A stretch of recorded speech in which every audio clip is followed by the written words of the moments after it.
Last episode में हमने देखा था कि सेंग वापस कैपिटल में लौट चुका था, जहाँ पर कैपिटल के लोग चैंग सेंग को देखते ही उसे डीमन का जासूस कह के चिढ़ा रहे थे, जिसे सुनकर सेंग इन बातों को इग्नोर करता हुआ सीधे अपने ऑर्थोडॉक्स एकेडमी की तरफ जाने लगता है। और अब यहाँ पे पहुँच के वो जैसे ही अपने कैरियर से नीचे उतरता है तो देखता है कि जूनियर और एल्डर जीन उसके लिए ही गेट पे खड़े थे। और अब सेंग को देखते ही जूनियर सीधे मास्टर कहता हुआ सेंग के गले आके लग जाता है और फिर सेंग को ऑर्थोडॉक्स एकेडमी के अंदर ले जाने लगता है। तभी पीछे से लुओ भी चिल्लाते हुए कहती है कि मास्टर फाइनली आप आ गए। और फिर लुओ भी सीधे भाग के आती है और सेंग को हक कर लेती है, जिसके बाद अब सीन चेंज होता है और हम देखते हैं कि सेंग लुओ को अपने सारी जर्नी के बारे में बता रहा था, जिस पर लुओ सूजन के बारे में सुन के सेंग से बहुत ही ज्यादा खुश होते हुए पूछती है कि मास्टर क्या वो लड़की बहुत ही ज्यादा खूबसूरत है। तब सेंग भी स्माइल करते हुए कहता है कि हाँ वो खूबसूरत तो बहुत है, लेकिन मैंने उसे खो दिया क्योंकि मैंने उससे प्रॉमिस किया था कि मैं उससे जो गार्डन के गेट पे जाके मिलूंगा, लेकिन उस दिन मैं जो गार्डन से तो बाहर निकल ही नहीं पाया था। और अब जब मैंने उसके बारे में उसके बताए हुए सेक्ट के लोगों से पूछा तो उसके सेक्ट के लोग कह रहे हैं कि ऐसी कोई पर्सन तो हमारे सेक्ट में एग्जिस्ट करती ही नहीं है, इसीलिए अब मुझे समझ नहीं आ रहा कि आखिरकार मैं उसे अगर ढूंढूं तो ढूंढूं कहाँ। जिस पर लोग कहती है कि मास्टर आप बिल्कुल भी चिंता मत कीजिए, उस लड़की को मैं हर हाल में ढूंढ के रहूंगी। तब सेंग कहता है कि हाँ मैं जानता हूँ कि तुम उसे ढूंढ लोगी, लेकिन अब हमें इन सब बातों को छोड़ के ली पैलेस पॉप से मिलने जाना है। जिस पर लुओ भी ओके मास्टर कहती है, जिसके बाद हम देखते हैं कि सेंग और लुओ ली पैलेस के मेन गेट पे पहुंच जाते हैं। तब सेंग लुओ से कहता है कि तुम यहीं पे वेट करो, मैं तुरंत ही पॉप से मिलके आता हूँ। और ये कहकर सेंग पॉप के कमरे की ओर जाने लगता है और यहाँ पे पहुँच के वो अपने मन में सोचता है कि मैंने जो गार्डन से लेकर यहाँ तक पहुँचने में बहुत से ऐसे काम किए हैं जिसकी वजह से पॉप मुझसे नाराज होंगे, इसीलिए मुझे उनके कुछ बोलने से पहले ही माफी मांग लेनी चाहिए। और यही सोचकर सेंग पॉप को ग्रीट करते हुए कहता है कि मैं जानता हूँ कि मैंने आपको निराश किया है। तब पॉप कहते हैं कि वो सारी तो बीती बातें हैं, लेकिन कुछ बातें ऐसी है जो कि मुझे तुमसे जाननी है, इसीलिए आओ बैठ के बातें करते हैं। जिसके बाद अब पॉप अपनी जगह पे बैठते हुए सेंग से पूछते हैं कि क्या सच में सूली ने तुम्हें कुछ सिखाया है, क्योंकि सूली ऐसे किसी को भी अपनी टेक्निक्स नहीं सिखाता है। जिस पर सेंग कहता है कि पॉप उन्होंने मुझे ये टेक्निक इसलिए सिखाई थी ताकि मैं उनके दुश्मनों से उनकी रक्षा कर पाऊँ। तब पॉप कहते हैं कि अच्छा छोड़ो, तुम मुझे जो गार्डन के बारे में सारी बातें बताओ। जिस पर सेंग भी सारी बातों को बताते हुए अपने स्वॉर्ड को उन्हें देते हुए कहता है कि इसी के अंदर स्वॉर्ड पुल की सारी स्वॉर्ड्स हैं। तब इस स्वॉर्ड को देखते हुए पॉप कहते हैं कि ये तो दावजी की स्वॉर्ड है ना। जिस पर सेंग भी अपने मास्टर को याद करते हुए यस कहता है। और फिर पॉप सेंग से कहते हैं कि चूंकि इन 10,000 स्वॉर्ड्स ने तुम्हें चुना है, इसीलिए तुम इन सारे स्वॉर्ड्स को रख सकते हो। और अब चूंकि एकेडमी टूर्नामेंट शुरू होने वाले हैं और इसमें किसी भी एकेडमी का हाई रैंक का पर्सन तुम्हें चैलेंज कर सकता है, इसीलिए अब तुम जाओ और अपने आने वाले टूर्नामेंट के लिए खुद को रेडी करो। और इतना कह के पॉप यहाँ से चले जाते हैं। तब सेंग पॉप को ग्रीट करते हुए उस कमरे से निकल जाता है जहाँ पर एल्डर किम पहले से सेंग का वेट कर रहे थे। और अब सेंग को देखते ही एल्डर किम कहते हैं कि डीन चैंग सेंग एल्डर ली आपका वेट कर रहे हैं, इसीलिए प्लीज आप मेरे साथ चलिए। तब सेंग भी एल्डर किम को फॉलो करते हुए उनके साथ साथ जाने लगता है। और अब एल्डर ली के कमरे में पहुँचते ही एल्डर किम बड़े ही उदासी से कहते हैं कि एल्डर ली अंदर है। तब सेंग एल्डर ली के कमरे में एंटर करता है जहाँ पर वो देखता है कि एल्डर ली बहुत ही ज्यादा बीमार हो चुके हैं। तब सेंग एल्डर ली को ग्रीट करते हुए कहता है कि एल्डर मैं आ गया, जिसे सुनते ही एल्डर ली बहुत ही ज्यादा खुश हो जाते हैं। और फिर सेंग से कहते हैं कि जब मैंने ये सुना कि तुम जिंदा हो तो फिर उसके बाद मेरी खुशी का कोई ठिकाना नहीं था, क्योंकि मैंने और पॉप ने जो तुम्हारे बारे में सोचा था उसे तुम अब फिर से कंटिन्यू कर सकते हो। लेकिन अब चूंकि मेरे पास समय बहुत ही ज्यादा कम है, इसीलिए जितनी जल्दी हो सके मैं चाहता हूँ कि तुम स्ट्रॉन्ग हो जाओ ताकि मैं अपनी नजरों से तुम्हें पॉप बनता हुआ देखूं, क्योंकि इस कैपिटल में अब जो आगे होने वाला है उसमें तुम एक बहुत ही बड़ा रोल अदा करोगे। और तब तुम्हें ये भी पता चल जाएगा कि डिवाइन एम्प्रेस इस कैपिटल के लिए चाहती क्या है और आखिर क्यों तुम्हारे मास्टर दावजी ने डिवाइन एम्प्रेस का विरोध किया था। और फिर एल्डरली कहते हैं कि मैं जानता हूँ कि अभी मैं तुमसे जो कुछ भी कह रहा हूँ उसमें से तुम्हें किसी भी बात का मतलब पता नहीं होगा, लेकिन यकीन मानो समय बीतने के साथ साथ तुम सब कुछ समझ जाओगे। तब इन सारी बातों को सुन के सेंग कहता है कि एल्डर अब जो आगे होने वाला है क्या मैं उसमें कुछ खोने वाला हूँ। जिस पर पॉप कहते हैं कि इसीलिए तो मैं चाहता हूँ कि जितनी जल्दी हो सके तुम मैच्योर हो जाओ। और अब तभी यहाँ पे एम्परर चैन भी आ जाते हैं जो इन दोनों को देखते हुए कहते हैं कि आखिर आप दोनों में क्या बातें हो रही है। तब पॉप कहते हैं कि एम्परर चैन जितनी जल्दी हो सके आप चैंग सेंग के इस मैरिज कॉन्ट्रैक्ट के प्रॉब्लम को सॉल्व कीजिए, क्योंकि मैं नहीं चाहता कि सेंग अब इन सारे मामलों में उलझा रह जाए। और हाँ, जितनी जल्दी हो सके चैंग सेंग को नेक्स्ट पॉप बनाने की भी तैयारी की जाए ताकि इसे अपनी जिम्मेवारी भी पता चल जाए। जिसे सुनकर एम्परर चैन भी ओके सीनियर कहते हैं। तब सेंग एम्परर चैन से कहता है कि क्या आप जी जुई को भी प्रिजन से छुड़वा सकते हैं। जिस पर एम्परर चैन कहते हैं कि नहीं एल्डर तोंग किसी को भी इतनी आसानी से नहीं छोड़ते हैं और उन्हें तो जी जुई से कुछ खांसी लगाव है। तब एल्डर ली कहते हैं कि तोंग से कह देना कि वो जितनी जल्दी हो सके जी जुई को छोड़ दे, वरना कुछ दिनों में अगर जी जुई नहीं छूटा तो मैं खुद ही तोंग से मिलने जाऊंगा। तब ये सुनकर सेंग एल्डर ली को thank you so much Elder कहता है। और अब सीन चेंज होता है और हम देखते हैं कि ऑर्थोडॉक्स एकेडमी के आगे बहुत सारे गार्ड खड़े होते हैं और ठीक इसके दूसरी तरफ तैने फैमिली का ये लड़का व्हील चेयर पे बैठा हुआ होता है। और अब ये लड़का बहुत बहुत ही ज्यादा चिल्लाते हुए कहता है कि चैंग सेंग बाहर निकलो, तुम्हारे जैसे गद्दार के लिए इस कैपिटल में कोई भी जगह नहीं है। जिस पर तभी सेंग भी ली पैलेस से यहीं पे आ रहा होता है और इतने सारे लोगों को देख के उसे कुछ भी समझ में नहीं आता है। तब जूनियर सेंग के पास दौड़ के आता है और यहाँ पे क्या चल रहा है उसके बारे में सेंग को बताता है। तब ये सब सुन के सेंग इस लड़के से पूछता है कि आखिर तुम चाहते क्या हो, क्योंकि खुद पॉप ने क्लियर किया है कि मैं और जीजू बिल्कुल बेकसूर हैं। जिस पर ये लड़का कहता है कि पॉप ने क्या कहा है इससे मुझे कोई फर्क नहीं पड़ता है, क्योंकि तुमने जो मेरे साथ किया है इसके बदले में मैं तुम्हें इस कैपिटल से बाहर निकाल के रहूंगा।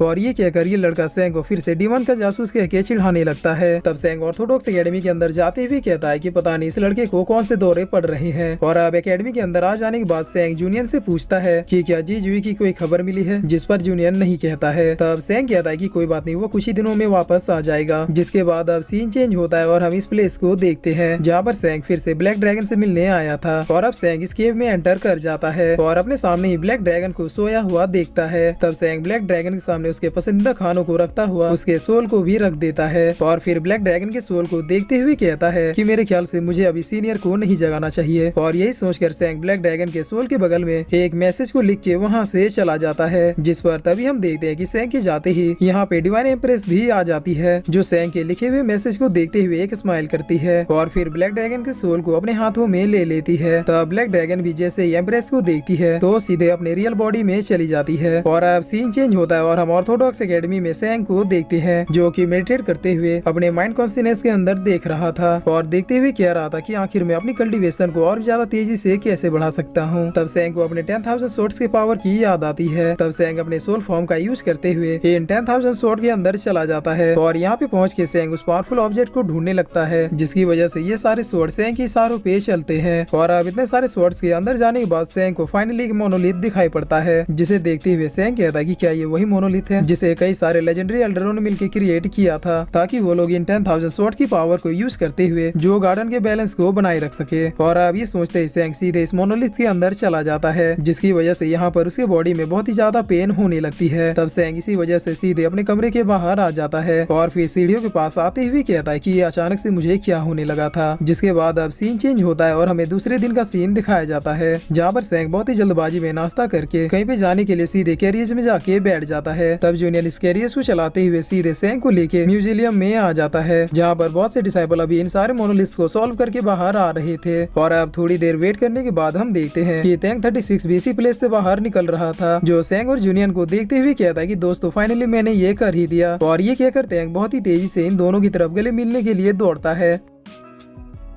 और फिर इसी के साथ ये एपिसोड यहीं पे खत्म होता है।